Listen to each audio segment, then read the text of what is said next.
Wishing you all a good day and welcome to the course back again, and we are going to talk about engineered safety in today's class.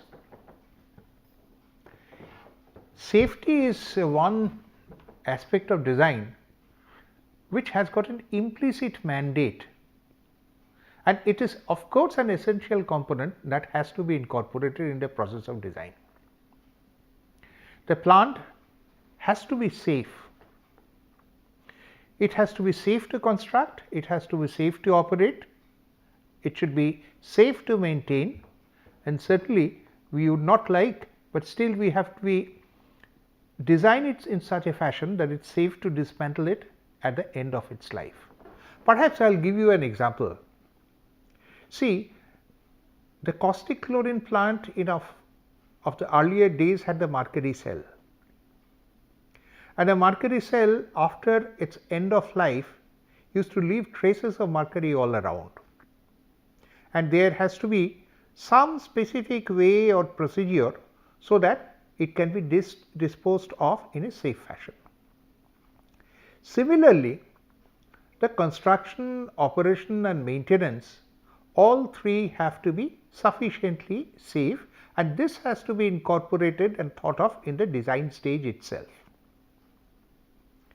Often we hear two terms, inherently safe, and wherever we say inherently safe, which is basically an utopia, it really means that there is absolutely no compromise on safety, which can never happen. There will always be a risk to safety or a risk of hazard, however small it can be. There is another term which is often heard in industry, particularly the electrical engineers all the time say that it is an intrinsically safe instrument or a piece of equipment. What they really mean is it has got a limited threat to safety, which is small, but it is still there. So, we should never confuse between inherently safe, what we mean by that, and intrinsically safe, what it is.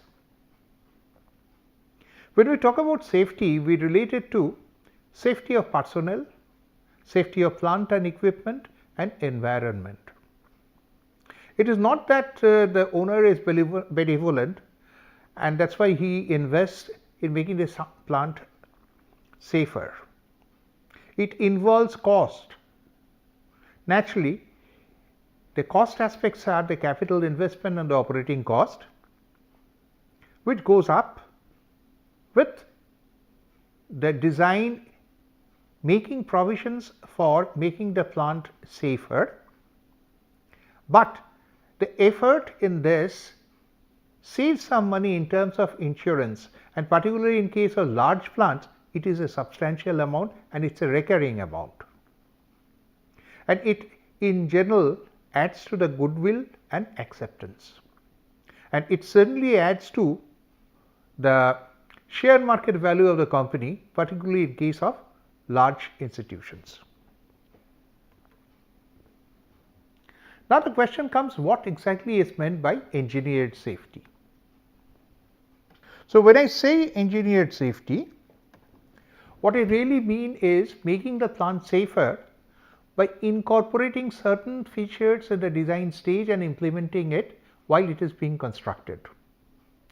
These features could be, as we have already discussed in instrumentation, alarms, trips, override switches, limit switches. Certainly, we have talked about the overpressure and excess vacuum relief. We have not talked about excess vacuum relief, but we have certainly talked about overpressure when we discussed pressure vessels and piping. A very common thing is to ensure that you have a provision of safe overflow outlet. So, that is also one of the ways of improving the safety in a plant. We have provisions of inert gas blanketing and purge, particularly when you have either some toxic material or an inflammable material or something which can lead to an explosive mixture. We often use positive pressurization. This is something very common with electrical installations, to avoid sucking in of ambient air. Typically, you have the switches where there is a chance of explosion if the ambient air containing hydrocarbon enters it. So, they are kept pressurized with air so that the outside hydrocarbon vapor cannot come in. You have in the design stage itself arrangements for safe disposal of hazardous discharges to either flare or closed blowdown systems. You also have safety insulations. Normally, if any surface temperature exceeds around 60-65 degrees centigrade, you are supposed to provide an insulation primarily to guard against any scalds and burn that can happen to the operating personnel.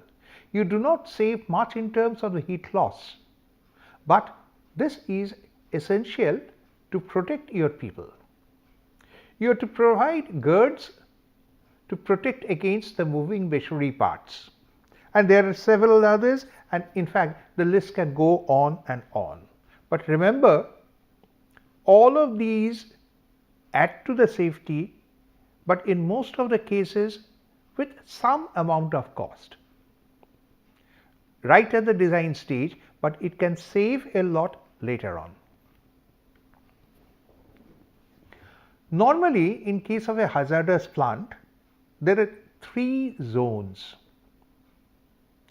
The first is zone 1, where the hazard may be present continuously or for long periods or frequently. Typical for this could be if you are going for a LPG cylinder plant, the filling area, you have always some amount of vapor of LPG mixed with air, particularly whenever the filling operation takes place, and there is a frequent discharge of LPG as the filling carousel is fitted. In zone 1, the threat is likely to occur in normal operation, but occasionally. An example of this could be in a plant you may have to change over your pumps, or you may have to change over your pump which is serving or pumping a hydrocarbon and hand it over to maintenance. For that you got to drain the casing. Well, it is a normal operation which needs to be done possibly maybe once in a month, but it is a regular thing and it provides some amount of additional threat to the safety. So, these are the areas which are zone 1. In zone 2, which normally is around zone 1, what you find is where such threat is not expected to normally occur, and even if it occurs, it will persist for a short period only. Depending maybe on the wind's direction, there could be a blast with some amount of hydrocarbon coming in, provided there is some sort of bleeding of hydrocarbon which is taking place upstream, but it is definitely not a normal affair. Now, when we talk about normal operation, we always have been stressing on normal operation. There has to be a definition for this. We really mean is that the operating parameters during normal operation remain within the design limits, always including the period of startup and shutdown, because quite often in periods of startup and shutdown, one may have to go for either draining, bleeding, or which type of operation which is not very common. Now, what to protect against? You have to protect against fire hazards and explosion hazards. The moment you talk about it, 2 things will come to your mind. One is lower explosive limit and the higher explosive limit. Higher explosive limit is also called the upper explosive limit in some cases.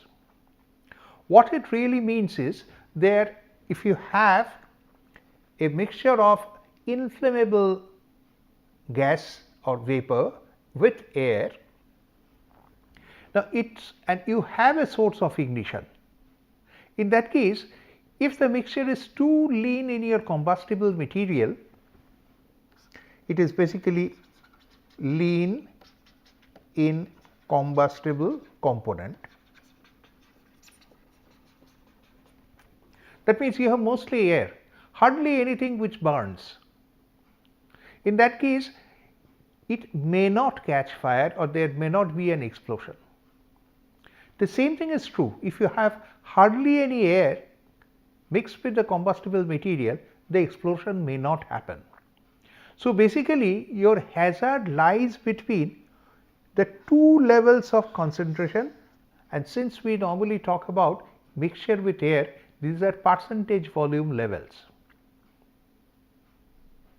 Now the question is, this is tested in standard laboratory conditions or using certain small instruments which give the result of these. Now the question comes here is, how well the LE and HEL relate to the real life situation. In real life, it will be giving you only an indication. For example, the standard of hydrocarbon free in a refinery zone in a refinery is when your concentration of hydrocarbon there is below 5% of the lower explosive limit. And not only that, the hydrocarbon calibration of the instrument which measures it is typically a gas meter, and it is calibrated with respect to methane. But in reality, the gas need not be only methane, and in most of the cases it will be a mixture of other hydrocarbons as well. So what I would like to say is, the indication of the LEN and HEL is going to give you a qualitative comparison only. Just because you find that your concentration is below LEL and it won't have any explosion chance, it is not correct to decide that. But you can always say, if I have two situations in which I am below the LEN and I am much above the LEL, whenever I am much above the LEL, my chance of explosion is more compared to the other situation. So what I would like to emphasize here is, LEN and HEL are just indicative relative terms of the threat, and it is not an absolute range within which the real life situation can lead to an explosion. It is also possible that there has been a spark, your concentration has been between LEN and HEL, but the explosion did not happen. Yes. So I would like to say again and emphasize, I am emphasizing this for a very specific reason, that these are generated data in the laboratory, but should not be translated to the real life situation. The real life situation should definitely derive guidance from these values, but should be led by the wisdom of the person who is dealing with it. There is another test which is called a flash point. The flash point is a temperature. The experiment is a very simple one. What you will have is a flash point apparatus which will have up to a particular level, the liquid will be there, and you will have a temperature measurement here. And periodically, as the temperature rises, it is going to give out vapor and it is going to come out. In this standard apparatus, there will be a 2 millimeter flame which will be introduced periodically.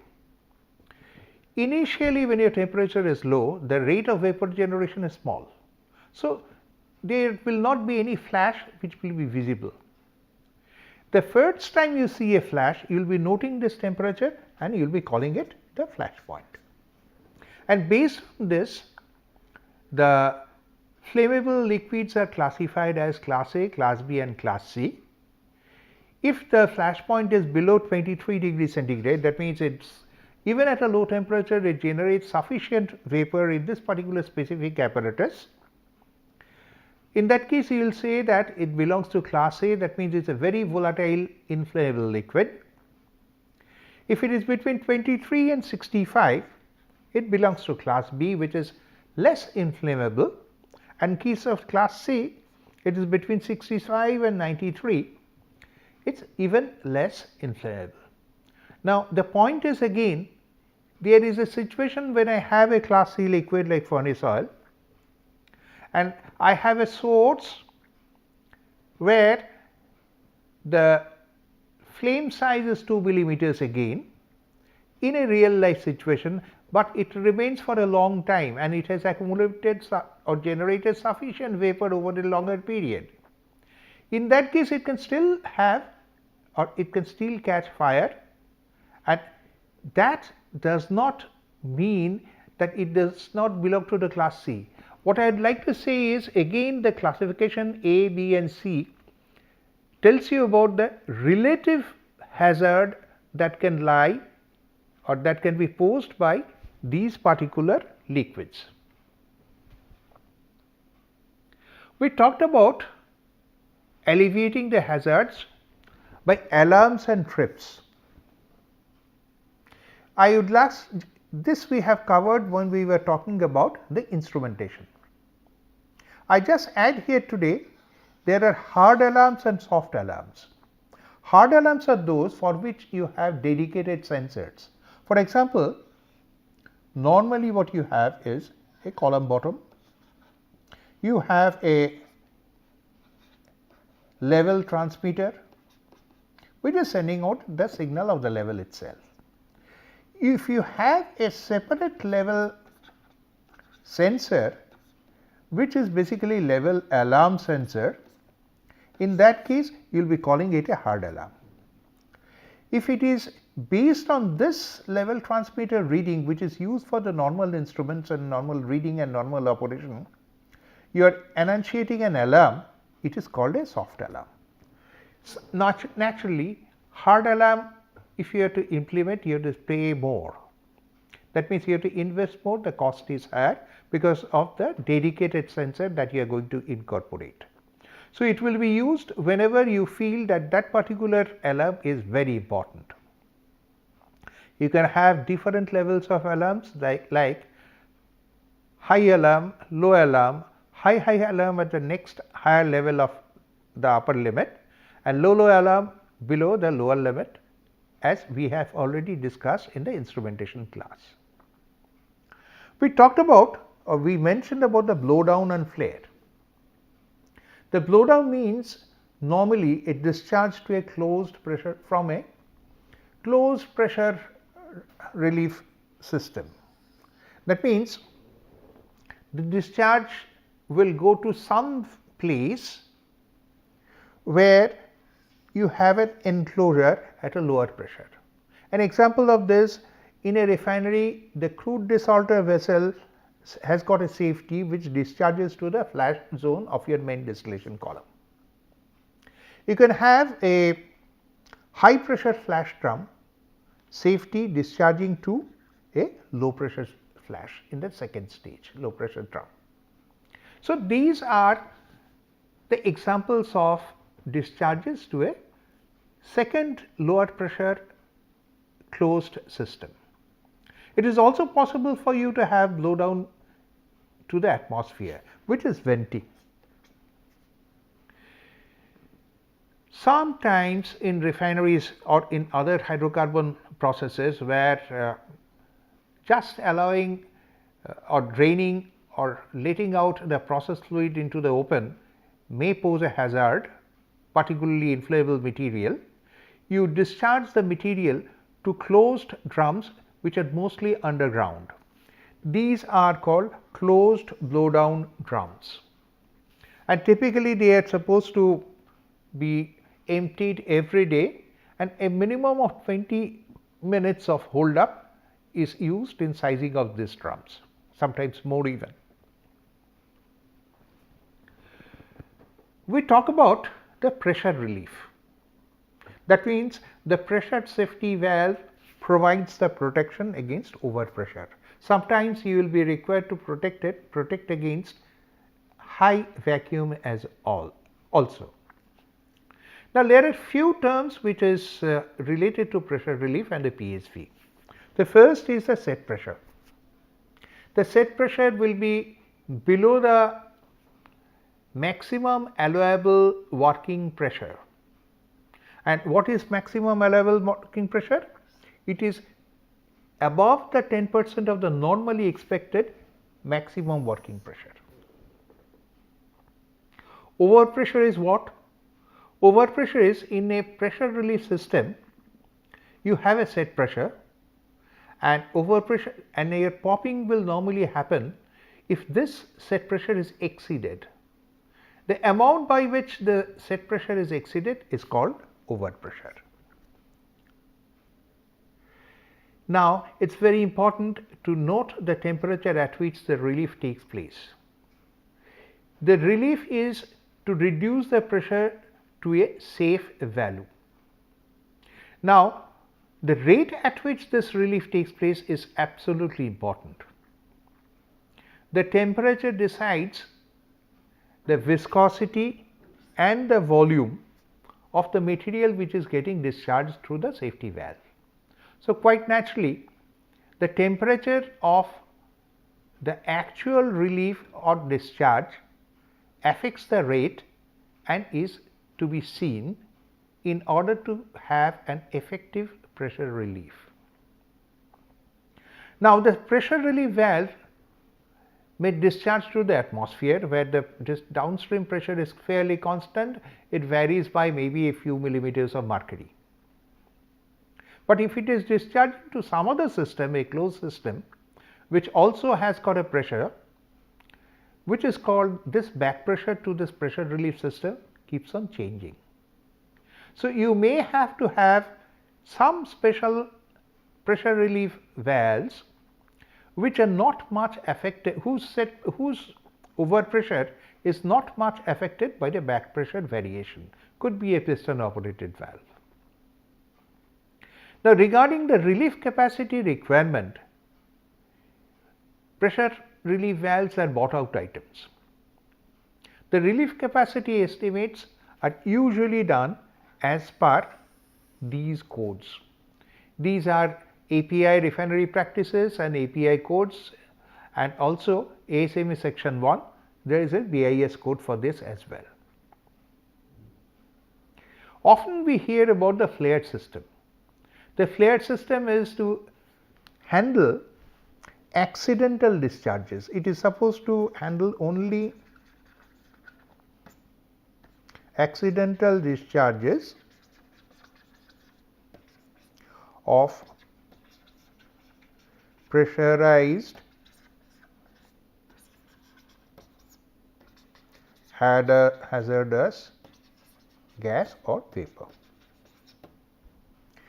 What you have is, you in a large plant normally you have a network of flare header. This is header 1, header 2, and this is header 3. In plant 1, you will have a supply here, you will have a supply from here, so possibly several amount of safeties will pop into these headers, everything will get combined and finally go to the flare stack. And if it is a hydrocarbon flare, normally if you go to any refinery or any petrochemical, you will find the flared stack top, there is a burning flame. So, this basically is the flaring arrangement which you find. Now, just by, if it is, I am talking again of the hydrocarbon flare, and I would like to give you an idea that normally the hydrocarbon flare, if you just have all the gas coming in, going out and it is catching fire, it is also possible that there could be a strike back of the flame, because the flare gas which comes in may also contain something which may support this combustion. A small quantity of air may be present, though it is not supposed to be there, but in order to avoid this strike back, it is put through a sealing arrangement. It is a water seal. If you see this, there is a drum, the flare header comes and you have a liquid level here. You have the discharge submerged in the liquid water, and you have a water supply which continuously drains out as well. You have, in order to know where exactly your level is, a dam or a baffle here, and you have an overflow here as well. You may have try lines to ensure or to verify by going there and opening these lines what exactly is the exact position of your water line, water level. From here it finally goes to the flared stack.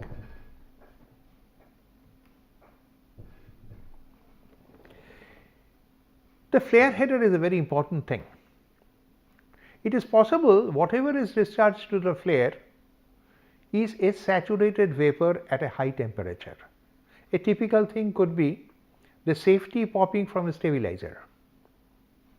Once it enters the flare header, it is possible that it will cool down and there will be some amount of condensation in the header itself. So, flare headers are never perfectly horizontal and it slopes down. There are situations in which the discharge to the flare header is not direct.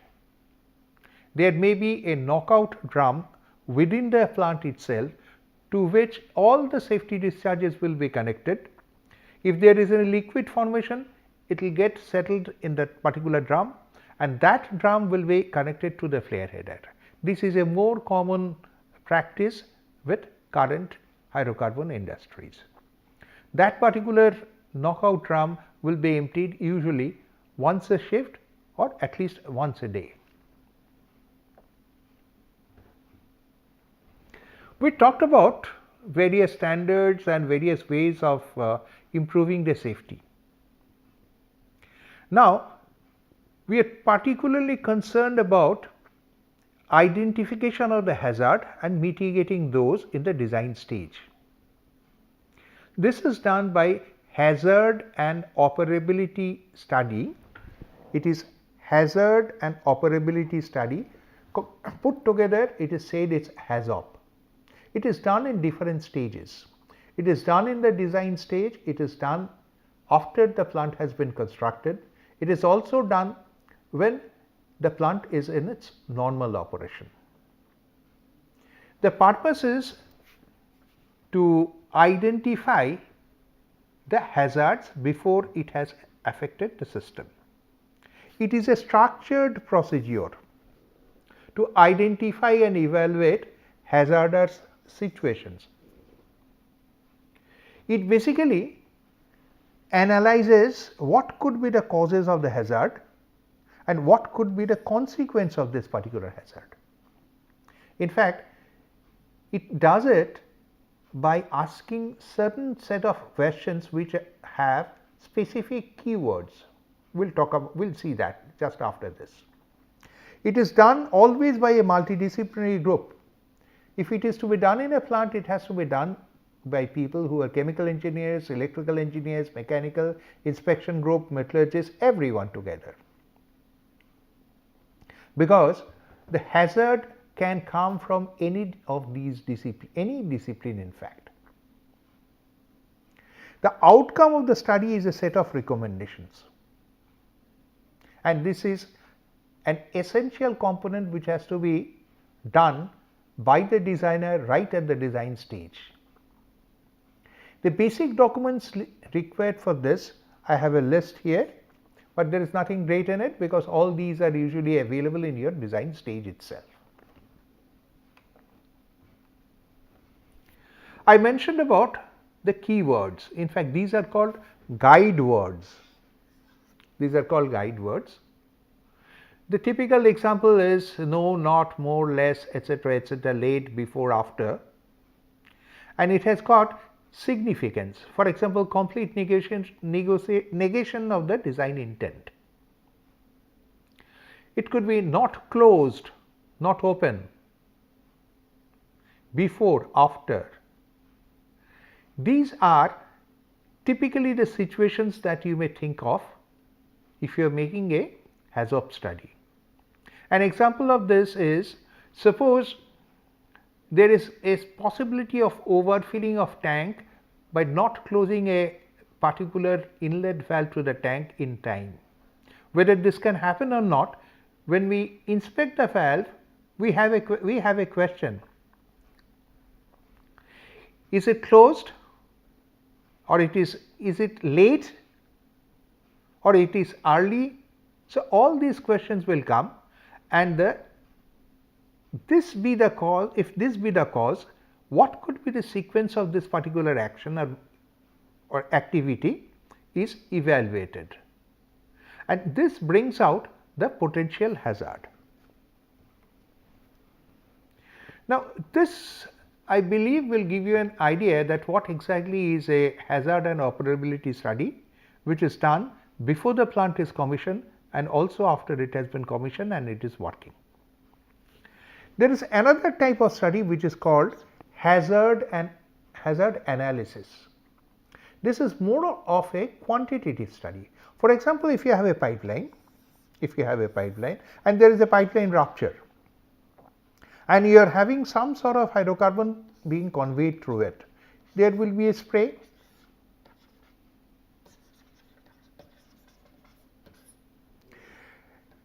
Now, the hydrocarbon oil will start vaporizing.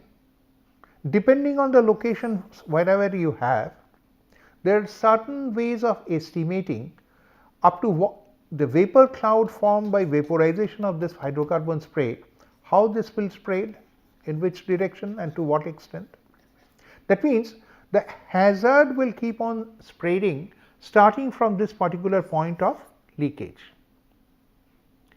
Now, it is possible for you to, under certain specific assumptions, to estimate what will be your zone of influence of this hazard.